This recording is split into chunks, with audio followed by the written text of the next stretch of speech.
Hello, hi everybody. Welcome to today's student visits with Nicole Wong. I'm Anchi. I'm the curator of education and public programs at Parasite, and this is already our more than 10 student visits we have done so far since we initiated this program back in June.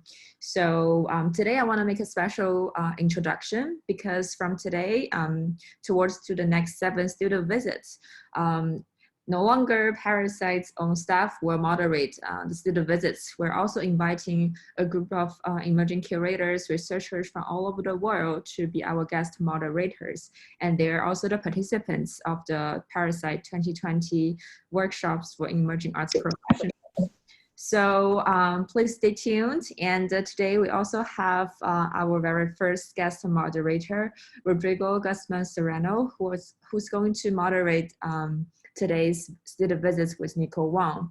And now shall we shift our camera to our curator and also our artist?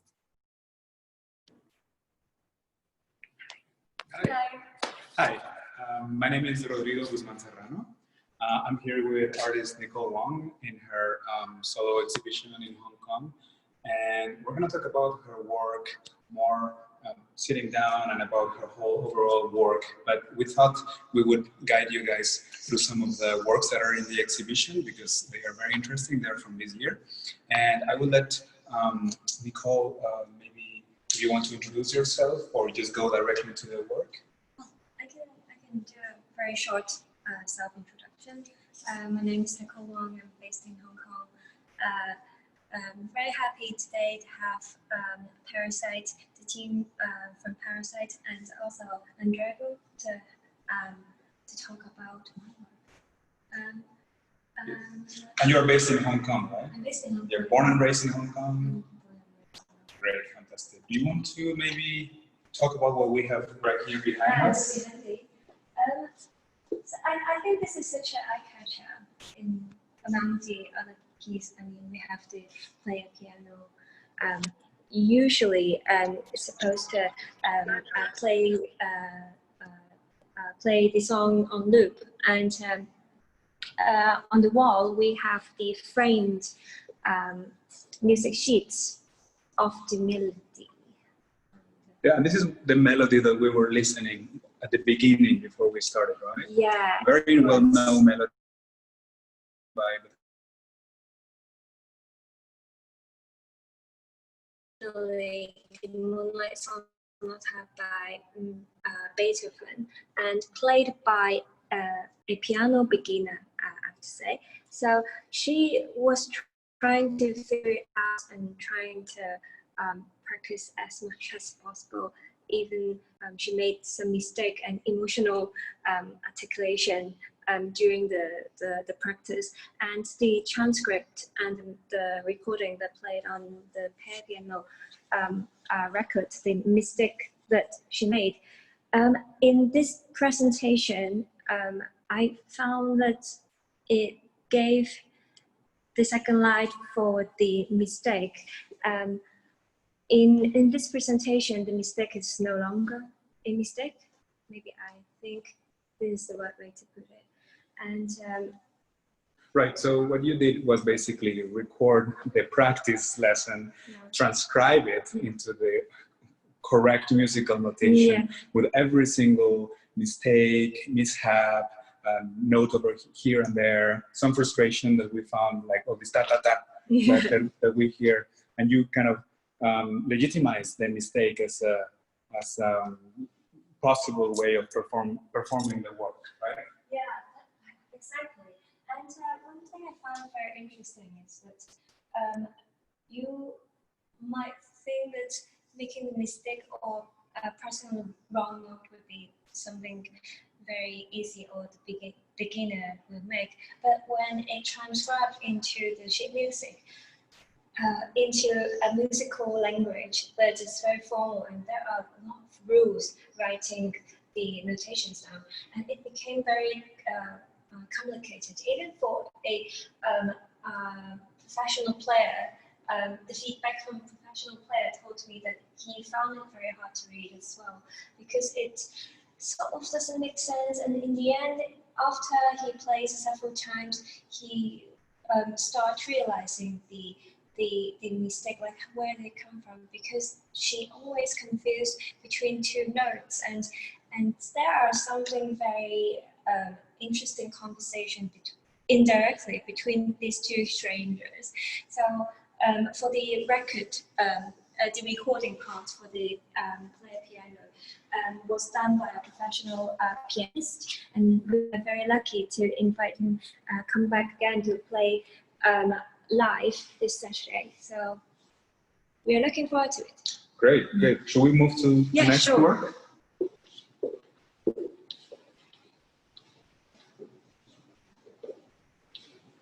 I have to say that you talked about this work with me the other day, and I just found it completely bananas what happened to it. So just, can you tell us what is happening in this work?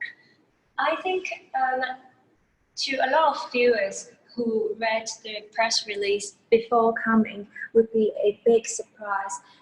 In the press release, we only put the photo of this artwork when it's just finished the setup.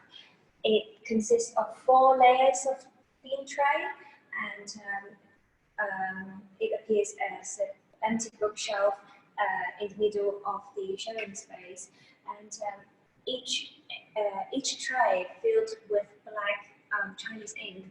But then after 1 week or 2, the Chinese ink completely solidified into this almost creature-like sculpture. The ink itself become like slightly metallic. It reminds me of car body somehow, like the metal part or the bumper of a crashed car, which we just mentioned. Right. Yeah, so these 4 shelves were filled with ink, black ink, and to mimic a glossy finish. So. Right. It looked very glossy. It looked very, very reflective, and it really looked like a mirror. And then, did you know that it was gonna become like this? I actually didn't, and it wasn't in my plan. But I think I had the intention to see how it changes. It's just the process was much quicker than I expected. I mean, 1 week, perhaps because of the humidity and the temperature. But I think in this stage, I think we will just keep this ink and to reset the installation after our conversation, so the viewers can see the original setting. Right. So then it's changing over time. Yeah. It's out of your control. It's kind of becoming this thing on its own, and it's also a medium that we were talking about how significant it is as a medium of art for especially Asian art. But you kind of made something different, right? So you use the medium of ink as an ends on itself, as opposed to a means to create a painting or create something. You just let the material just be itself. Exactly right.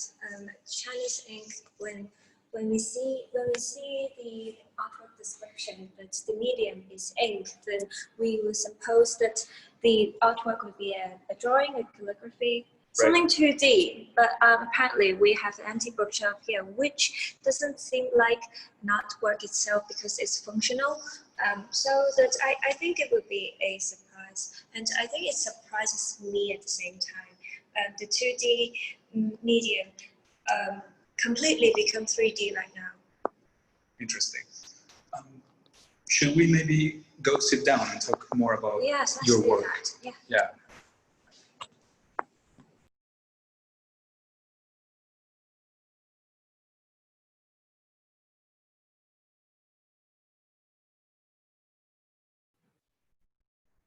Hi guys.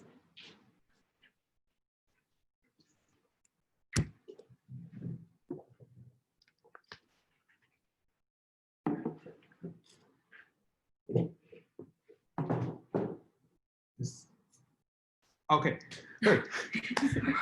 We're in the back we're in the back of the exhibition space, and we're talking with Nicole Wong, artist from Hong Kong. And so there's a lot of themes that I see in your work, and I would like to maybe talk a little bit about some of them. And time seems to be something that comes up in your work quite often. Would you mind expanding on what time means in your work? I think yes, it does. Time seems to be a very important part in my practice. But I think time is not the only one, but I'm particularly interested in any abstract encounter, abstract experience. Time seems to be a very solid unit that we perceive, but in the end, sorry. In the end, how we perceive time can be very emotional too. For example, the time runs quicker when we are happy, and we always have this saying. And in the end, what is time? We don't really know. So maybe there's millions of possibility in it. So I really like to play with it, and alongside. By playing with it, I think I can gain more perspective and understanding. Right. Not only time, maybe how it 因為係 Ross 嘅。因為佢按背景好睇啲。People, please join and mute yourself. Thank you. Yes, if you join, please just mute yourself. Thank you. Keep going. I forgot. Yeah, so we're talking about time, and oh yeah, I add one last thing. Okay. I think I like to see how time alters some objects, or maybe us too. Like we are growing older every day. Like how it changes. That because of the change, it symbolizes the existence of time. Right. So maybe it's my observation, and I like to put it in artwork as an archive. Right. Yeah. However, you mentioned that this work that we just saw with the ink, which is called Steel Fountain. Yeah. It's the first work that you really kind of let the work itself just go and do whatever it wanted to do. So is it something that you might want to start discovering more in your work, having more randomness and more chaos? It's a really good question. I feel I used to have a strong control over each artwork that I'm making. I have a very certain, very precise limitation for myself, or for the artwork as well at the same time. And for this work, I think it starts very simple, and I want to keep the simplicity of its own. But by keeping simplicity, actually, is the hardest part. Right. Yes. Most of the time. I think especially for the Steel Fountain, this particular work is a very good example for myself to explore more into the medium itself, to let it stand on its own among the others. Right. In fact, it's kind of the opposite of the player piano, the work etude that we listened at the beginning, because etude is kind of control chaos, right? So you are controlling and you are formalizing the chaos of making mistakes. And in the Steel Fountain with the ink, you are letting it go. So it's kind of two opposites, and you are not here in the space, but they are kind of opposite to each other. You can see how they are balancing out the space, but they are this contradiction kind of in a way to each other. Yeah, it is. Thank you. I didn't realize. Yeah. So now let's talk about, you said simplicity. And whenever I have read about you or your work or some kind of little bio that you have, it often says that your work is quiet, is simple, is minimalistic.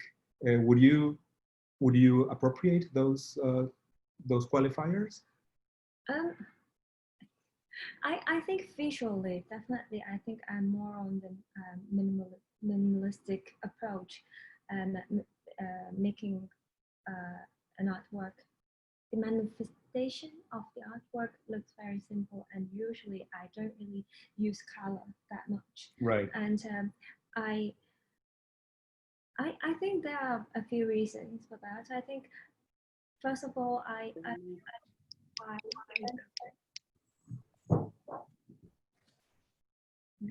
oh, perfect. Yeah. First of all, I feel like I'm definitely not a painter. Like, I have to admit that, and so that is something that is always in my head, that I keep reminding myself I'm not a painter, because I think in contemporary art right now there are a lot of sculptors began as a painter, like they was trained as a painter. They were studying painting in schools, and after that they used the aesthetics or their painter's eye to make installation or sculpture or even mixed media. But in the end, it seems that a lot of it trains up the some of the audience to think about sculptures in a painter's language, and I want to avoid that, because I know that I'm definitely not doing that. Right. And I think that sometimes this use of color can be a distraction too, because color is an embodiment of a lot of concepts and experience. Perhaps it's not the same in different cultures. So what if I just don't use it? Then well, it will be. This is interesting. And speaking of culture and color, I would like to jump into one of your other works before that they're not here in the exhibition, where you explore the idea of blue. Yeah. Right. Blue, which is a very, very symbolic color. It's been used very particularly from Giotto to Yves Klein, and it has a lot of meaning, and the vastness and the void. And you made some works that are we sharing the screen? We are. Okay. So I want to talk about this work that we have on screen, Institution of International Blue, and you're talking about sign language here. Yes. Interestingly, I have to say that the first time I showed this artwork was in Parasite, in 2018. And this, I think this, I'm sorry for the viewers that can't read the text on the screen, but I actually don't have the close-up image online on purpose.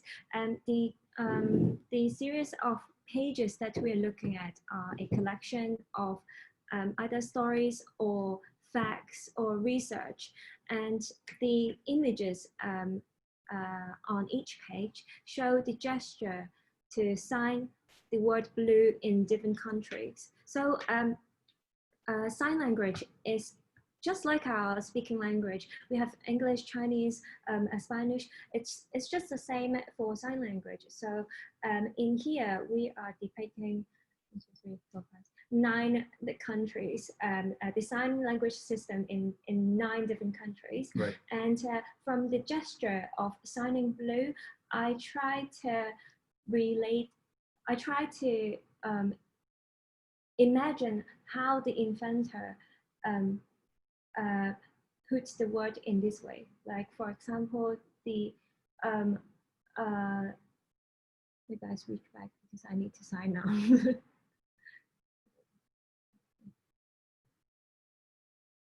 So, for example, for German, when we sign blue, it's like drawing a little circle right here. So I remember I read a research from NASA. They said that the sunset from Mars is blue. So I include this research on the page for the German page. So it becomes like a collection of poetry, or just like they look like unrelated to each other.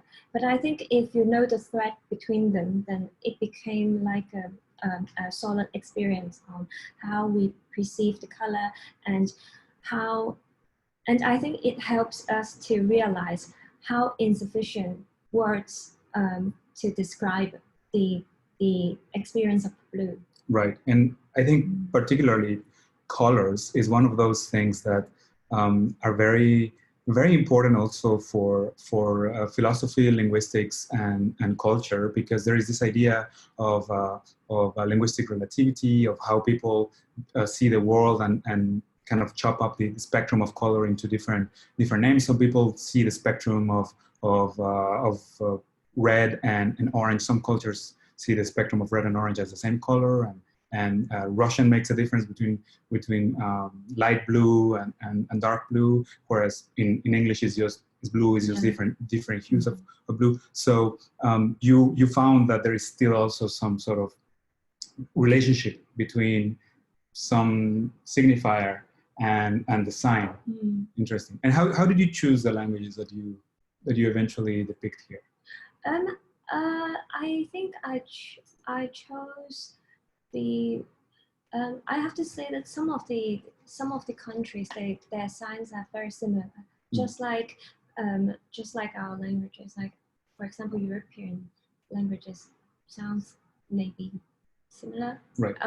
But in sign language, it happens as well. So I chose 9 signs that look very different from each other, that I don't think people realize it's the same word. Right. Good. Can we go back to your website and? Of course. And actually, when we're doing share screen, we can still record yourself over there. So okay, got don't it. have too long. You have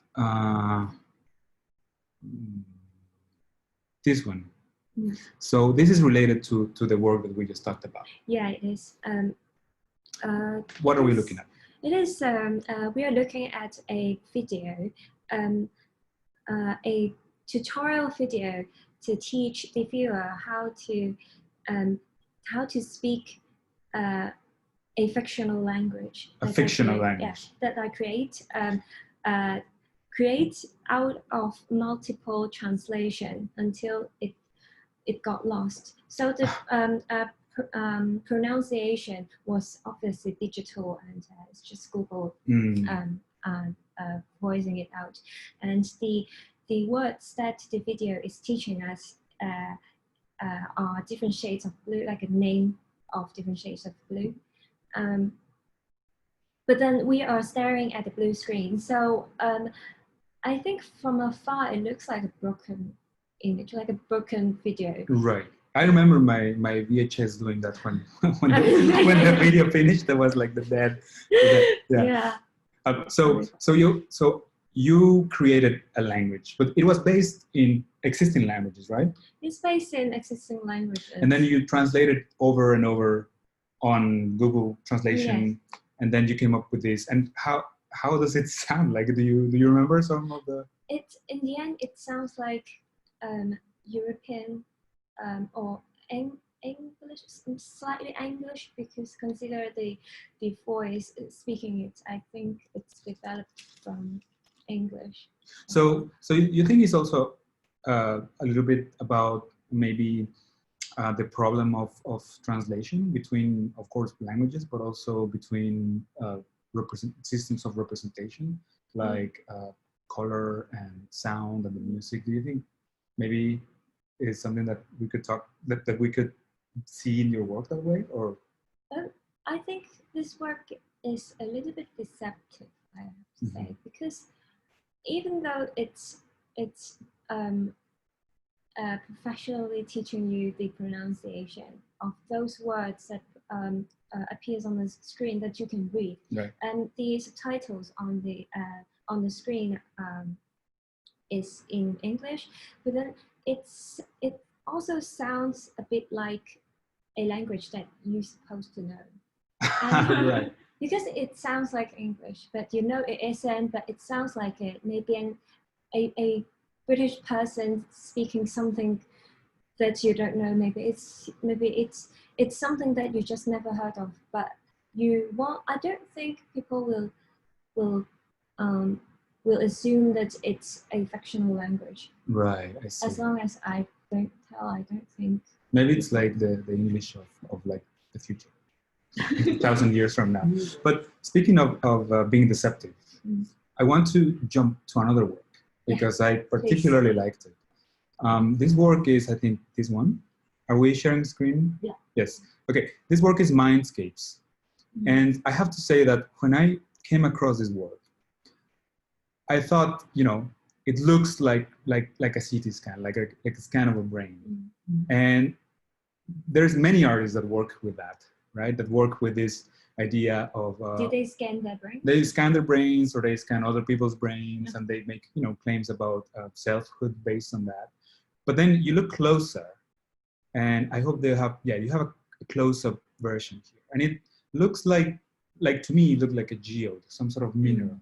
So it was very deceptive. It was very deceptive. Would you mind speaking a little bit more about this work? I think it is a mineral. It's called agate, and the image that we're looking at is a agate slice. So I remember I shot the image of the agate slice on top of a light box, so it looks like it's glowing, and the installation of the images.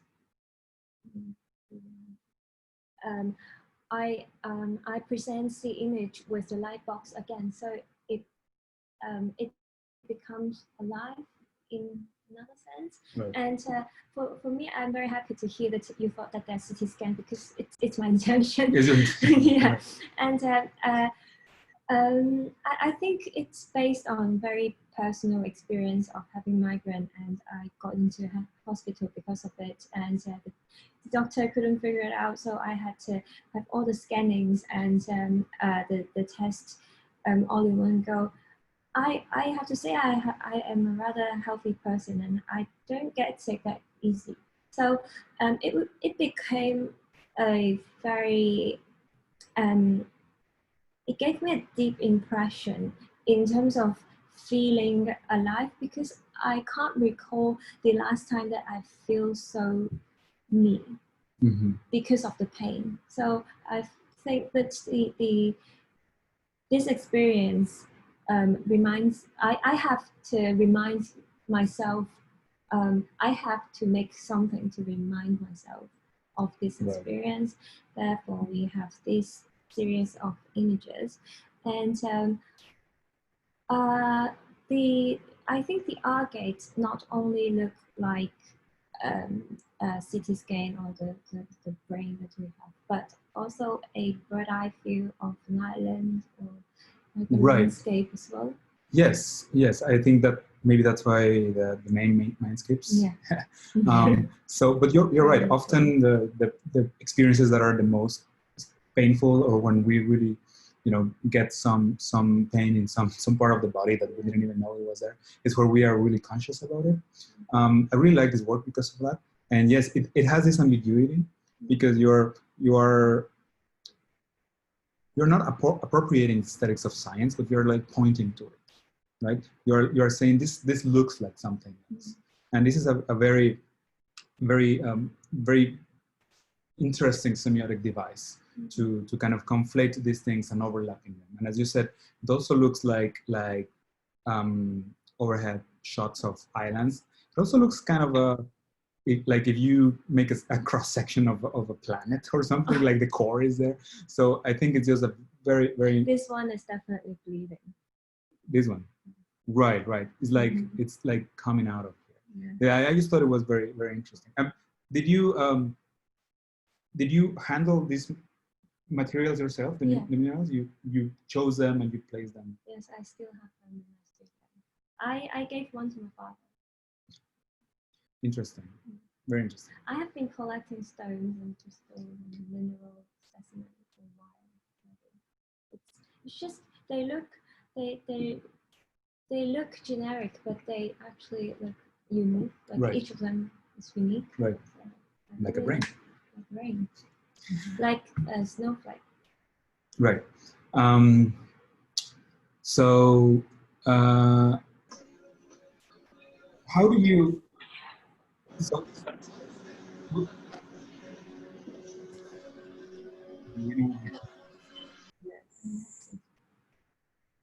okay. Yes. We talked about how your work is minimal, You don't use much colors, although we are seeing a lot of colors here, and also with the blue. It's very clean. It's very controlled, your work. But before you told me that besides, or although your work seems to be very very minimal in that way, it also comes from very emotional experiences, and it's very emotional, and it's very connected to you and your experience personally, like in this work. So can you talk more about how you manage these two sides, you know? I think it comes very naturally. I think I don't really try to suppress, or maybe I should say, I think this approach of art making is also my personality as well. I think when I encounter an emotional experience or something, or I try to understand some abstract experience, I will choose to observe from a distance instead of just react on it directly. I think it gives me a time to buffer and to think and to transform, and I think it also provides a sense of security in a strange way. And in art, it's just like a person speaking, and I think if I am making art honestly, then it probably will be in sync with my personality as well. So for me, I know that there are a lot of expressive artists there. It's not a good way or bad way that we're talking about, but more about how a person cope with the environment and to absorb the messages and then to translate in their own words. So I think I choose a very indirect translation method in my artwork. On that note, how do you choose a medium or a material? Because we have seen with the exhibition and with your website, is like it's all over the place. You use whatever is at hand. So how do you come to that decision of this experience, this idea will be better suited with with ink, with materialized ink, or with? I know why. The reason why it becomes like this is when you let the medium choose you, but not you are the one who chooses the medium. If you want to express something with a medium, you are the one who choose. But I think in my case, I think I have my inspirations from the medium itself most of the time, maybe half of the time. So the medium becomes the beginning of the entire artwork. So so it seems that I don't have choice of medium after a while. Even for the player piano, I had a very strong belief that I need the player piano on site. Instead of just showing the sheet music, instead of showing a video, instead of hiring someone to play it every day, I feel that the player piano, like how an invisible man playing piano, it's a technology from last generation, I have to say, and it's not as popular right now. We don't even see it in hotels or in shopping mall now, but we used to have it everywhere. And I think in a lot of people's perception, it becomes like a performer, like a very formal way to perform classical music. And I think it elevates the value and the status of the melody that I'm trying to present.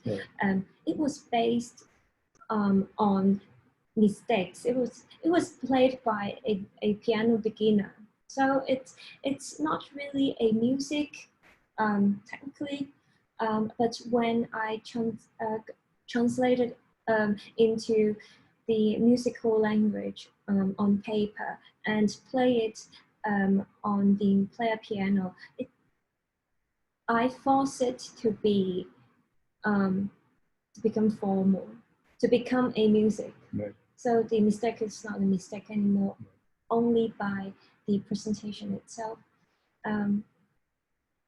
It's something that's within the gray area. I think the melody, is it noise or is it music? I think there are a lot of parts in the song doesn't make any sense. Right. Musically, it doesn't make sense. But is it music in the end? And it's a question mark. But now that you're talking about this work again, one thing that I think that work does, because of the player piano, because of this choice that you made of putting the actual player piano in the gallery as opposed to a video or a recording, is that the mistakes, when you hear them, it kind of humanizes the performance more. So these performances of the recorder or player piano on malls, I guess, or venues, they are very mechanical. They are seen as kind of like this mechanical music, background music. And in fact, I was kind of having that experience when it was playing, and then the first mistakes comes up, and you're like, wait, is there a person there? So it kind of changes the perception of like there's a human there, because machines don't make mistakes. I mean, you can program them to make mistakes. They do make mistakes, but we don't think of machines or player pianos or like pianolas or whatever making mistakes, but humans make mistakes, right? So it made the whole experience a little bit more human. And I think that's something that I know that maybe you don't explore with your work a lot, but it's something that is a preoccupation of a lot of people with technology right now. So how we make technology more human, right? How we make AI or machine learning or something appear more human to us, right? But the choice of medium that I want to come back just a little bit. Do you really play a lot with a lot of materials to get your ideas, or the materials just kind of by happenstance just come to you? I often use common objects, the objects that it's very casually place around. Right. And for me, common object has something about common object really attracts my attention. Right. It seems that because it's so familiar, we have an image, we have an mutual understanding of the particular object itself. So I think that is why, and I think that it's the fundament. It's the and I also think that when I play with objects or medium, I try to find the most fundamental, most significant one to representing them. For example, if I use a pencil as part of an artwork, I will find the pencil looks most pencil. The pencilness, the pencilness of the pencil that I'm looking for, and it's in the end I realized most of them, they look like the image from our textbooks, right? Even for kindergarten textbooks, because it's the first impression with the object. Right. However, you do have some works. I see if I can find it here on poems, where the medium is kind of surprising, like the poems that you made on Marvel. So these are the internet poems. Yes. Right? And it is a very surprising medium because it's a medium that is very classical. It has a lot of tradition. And it's thought about sculptures, and you made this work with that medium. And can you talk a little bit more about this work? Yeah. The text engraved into the marble was from the Google search engine. So when you search words on Google, and they optimize the most search on top. So if there is a top 10 most commonly searched, and the sequence will change. Even the top 10 research will change over time because of the time when I made the research, and I kept searching for some particular phrases and to form top 10 results that relate to each other, or they form like a poetry ish text. And I want to value the moment, because Right. I think it connects, again, it indirectly connects strangers together because of in this time space digitally. Right. Yes. So these are the suggestions, right? When you are filling in the search box and you say who is whatever, and then it comes the suggestions, right? So I put the artwork title into the search bar. Right. Like feelings are, and then the box. Like, and you're right. This is changing all the time. It's based on like what people search. It's based on your own search. It's based on where you are searching. And yet, this is what I found interesting is that you chose a medium that is the opposite of that. It's like when we said set on stone, this is what we mean, right? So how did you come to that? How did you come to choose marble? I think that because of this research, I know that the process of making for me is just a fleeting moment. It's like today I try to search feelings out. It doesn't make sense. Okay, I try tomorrow, try the next day again. And I keep trying until this is what I want, and I screenshot it. So it's the moment that I found a ready-made poetry, and it's just maybe in an hour it becomes something new. And also it because of my location too. So if I do it in Hong Kong or in the UK, it would be different. Right. And I think it needs to have a body that has the heaviness in it to weight it down. Right. Marble seems to be my only choice. Right. Yeah. I mean, as I said, it's a very classical medium, which leads me to my next question, which is about the long term, the future of your works. When we talked about the dried ink and these sculptures and totally unexpected result, and you don't know what to. You told me you don't really know what to do with them. They are difficult to maintain. You don't even know if you can maintain it or not. The marble probably will last. You know. Hopefully. Yeah. So how do you deal with that part of your work? Some of your works are very, very ephemeral, very in the moment.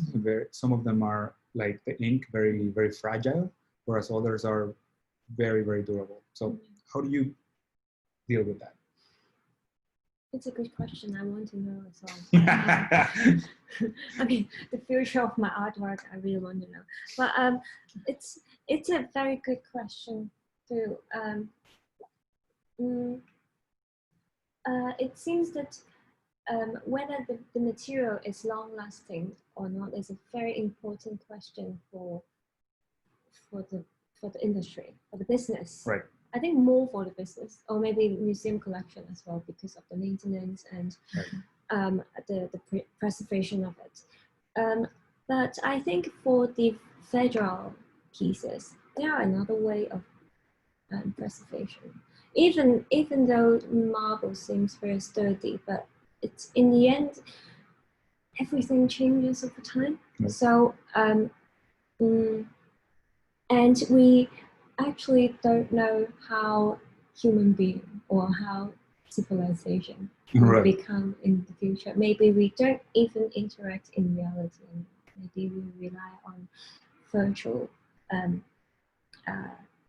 or maybe we will just we will value digital documentation more than its own. Right. So we don't really know. But I think what I'm doing definitely reflects on the generation and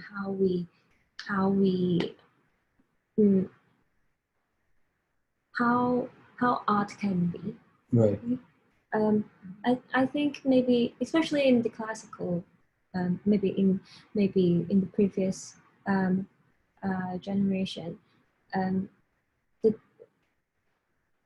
durability is the main concern of art making. Right.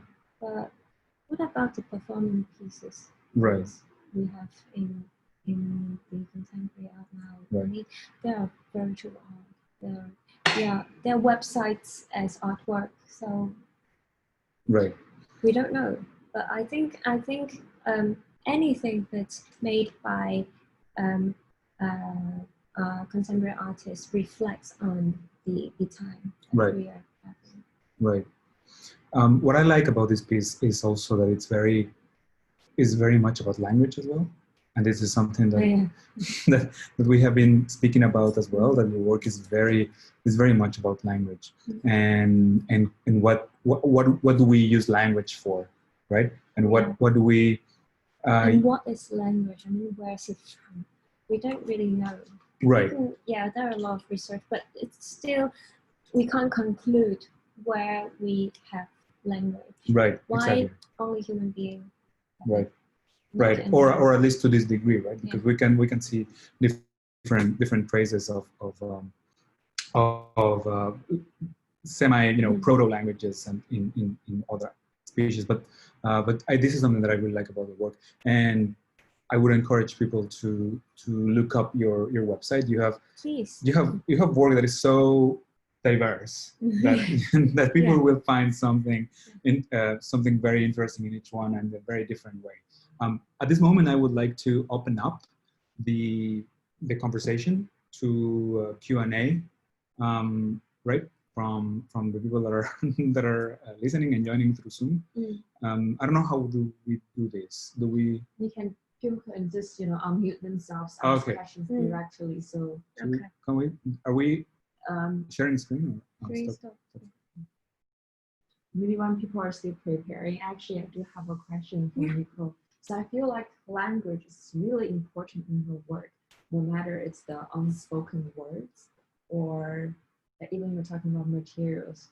You share that materials actually talk to you, so that's why you want to find like human language to help them speak for themselves. So I'm so curious, like how did you become so interested in this idea of language, and is there experience or like what made you so interested in that? I'm not sure, but it's just a random thought. I don't know if it's because I had dyslexia when I was little, and I always found difficult to express myself in the exact words that it seems the words that from my mouth wasn't enough to describe what was in my head. So it seemed to me that but in the end I think it does make sense, because there are a lot of research told me that words can only express 7% of our true meaning. So while I'm talking to you, you will understand 7% of what I'm talking about, and maybe some more from my gesture, or maybe your understanding about me. And it seems that based on a lot of things, there are something more intangible or less obvious that help us to understand, and I really want to explore that, because I think that language not even is a tool to communicate, but the system of it is, I think the system of it interests me, instead of me as a translator or me learning a new language. It's not like that, but how we come up with a system. Do you have questions from? Hi.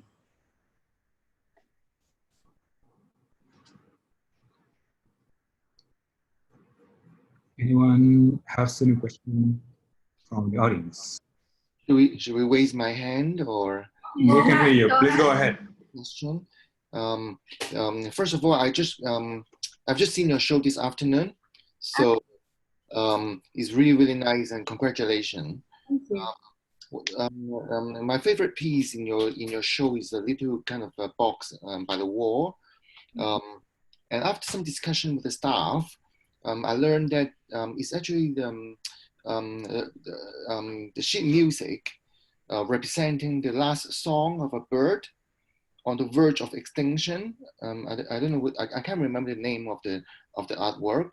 I just want you to tell us more about the story of that artwork, especially what exactly that species of bird. Of course. What exactly is that species that went extinct? Okay. I think I know which artwork that you are talking about.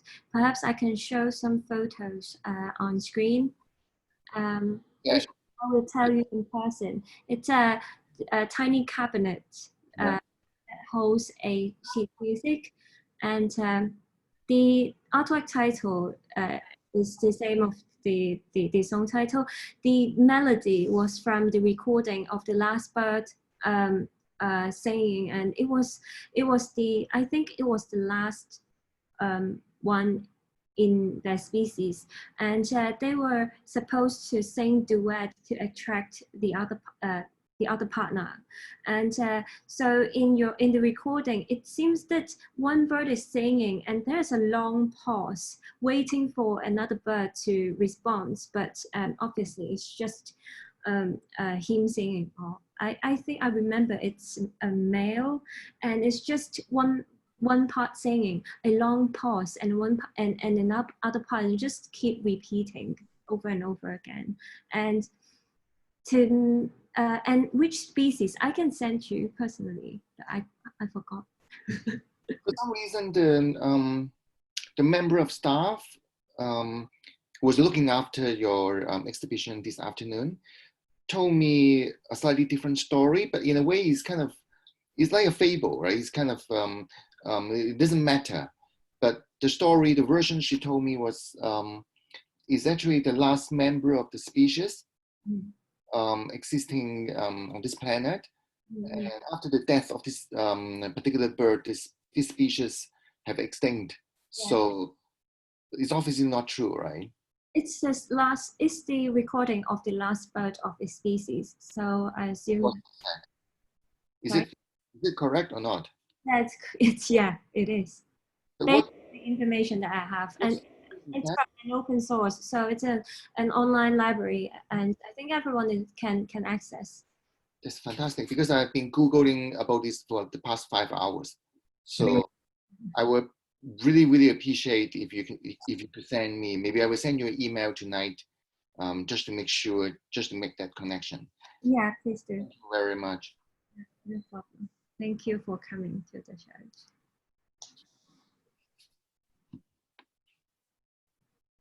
Do we have more questions?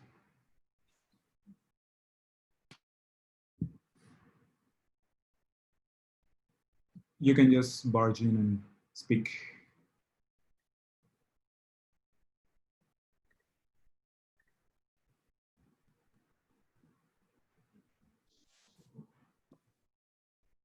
Rafi. Hello. Hi. Can you guys hear me? Yes, we can hear you.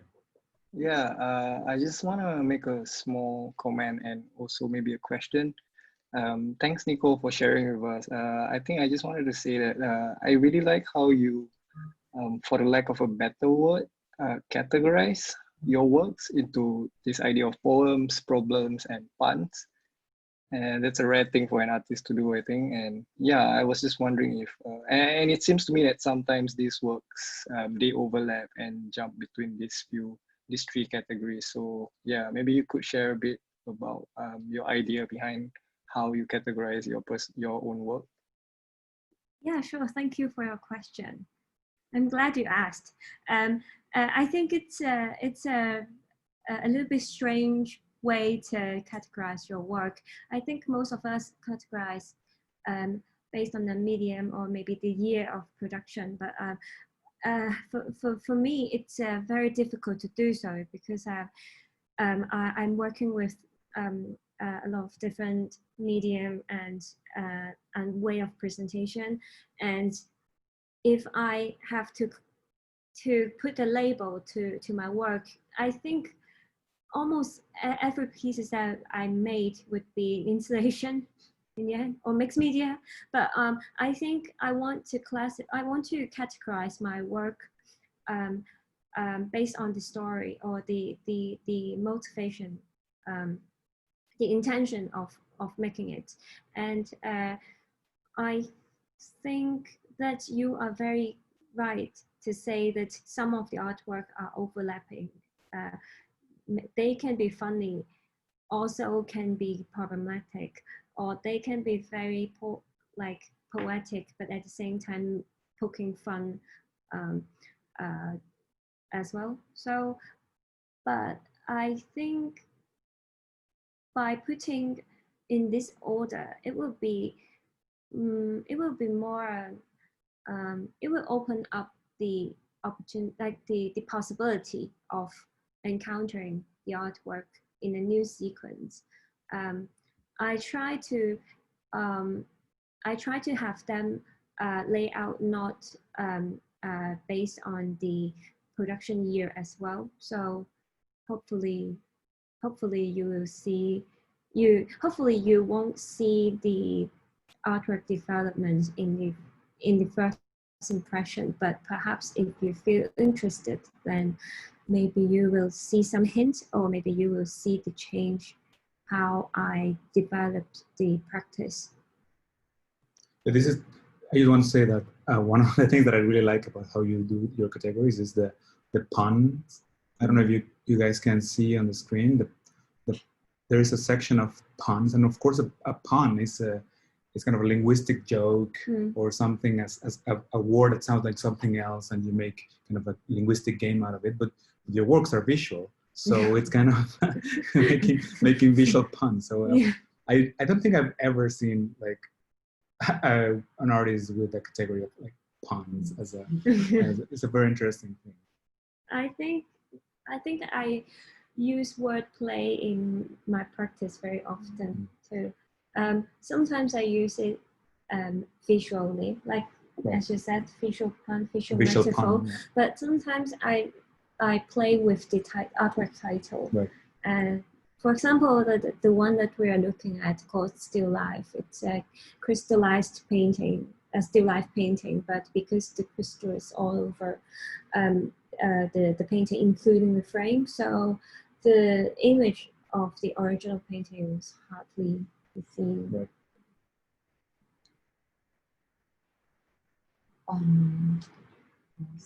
Someone share a Wikipedia page.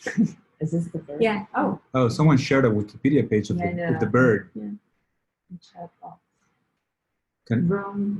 Can everybody see that? Or? Yeah. Okay. Yeah, so in the chat, there is the species that Nicole was talking. Someone found it. Do you have any other question, comment from the people joining?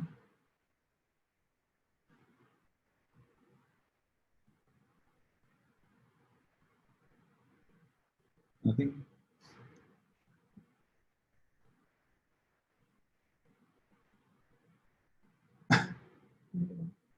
Probably not. Well, because you actually just presented the show, but also curious about anything you're developing right now, or anything speaks to you at the moment.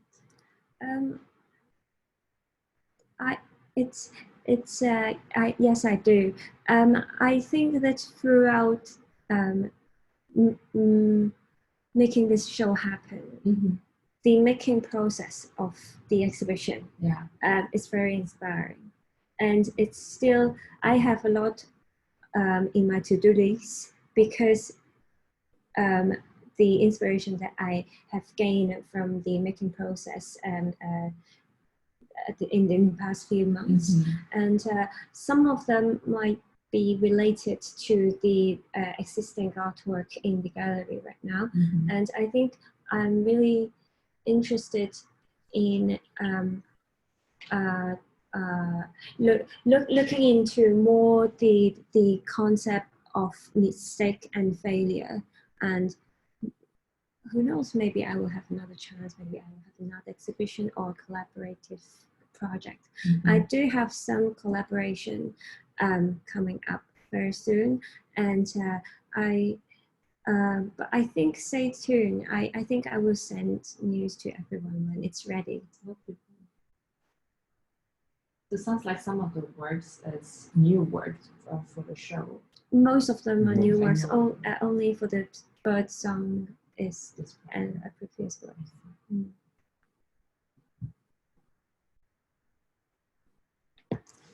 Well, on that note, I think we're over the time actually, over 1 hour, and I want to thank Nicole Wong for this wonderful discussion. And thanks for everyone that joined. And I don't know if this becomes available at some point, some recording. Actually, we have one more question. Oh, we have one more question. From the chat, sorry. From the chat. Yeah, Griffin asked, I like the work where you try to teach the computer a language. How does that work when a device like computer is actually operated by another set of language?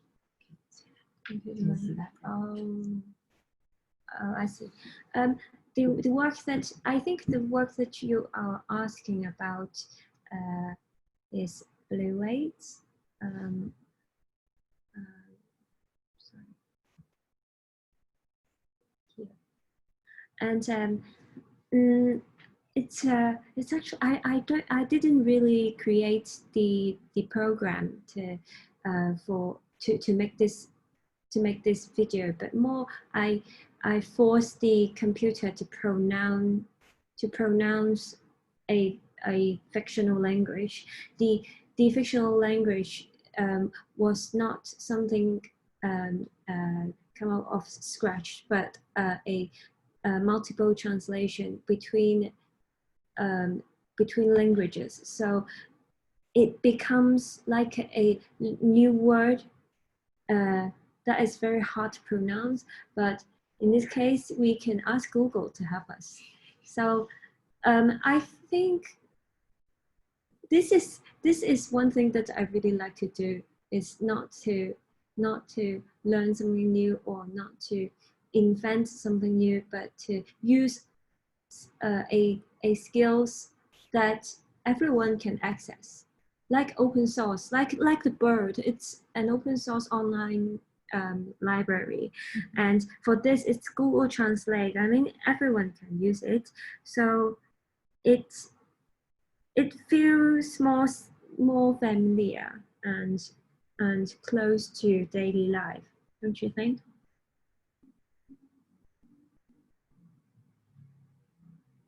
Great. Great. Well, thank you. Well, thank you, Wen. Well, again, thank you for the wonderful conversation. And thank you too. Yeah, Nicole and Rodrigo. Yeah. Videos will be uploaded to YouTube later, so if you want to refer to the visits, you can check out later. Okay, so the recording will be available on YouTube. Yeah, and come to our upcoming student visits, guys. Yes, check out the Thank you. Visits. And to Hong Kong, please stop by to see Nicole's show. Thank you. Thank you. See you next time. Bye.